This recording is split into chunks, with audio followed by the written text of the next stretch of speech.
નમસ્કાર મિત્રો, વિડીયોમાં તમારું સ્વાગત છે। મધ્યપ્રદેશના ગ્વાલિયરમાં 29 વર્ષની બે બાળકોની માતાજીએ પોતાના 21 વર્ષના પ્રેમીને કહ્યું કે તે આ વખતે પોતાના પતિ સાથે કડવા ચોથ મનાવશે નહીં। આ પછી પ્રેમી સાથે મળીને પત્નીએ પતિને મોતને ઘાટ ઉતાર્યો હતો અને લાશને નહેરમાં ફેંકી દીધી હતી।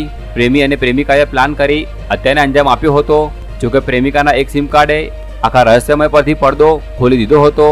મધ્યપ્રદેશના ગ્વાલિયર જિલ્લામાં 11 ઓક્ટોબરે પરીક્ષિત રાવતની લાશ મળી હતી। જે મામલે હવે ખુલાસો થયો છે કે પરીક્ષિતની હત્યા તેની પત્ની અને પ્રેમીએ કરી હતી।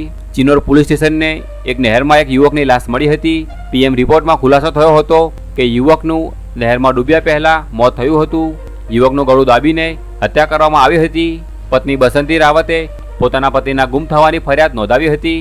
તપાસમાં હત્યાનું રહસ્ય બહાર આવ્યું હતું। હાલમાં પોલીસ આગળની કાર્યવાહી કરી રહી છે।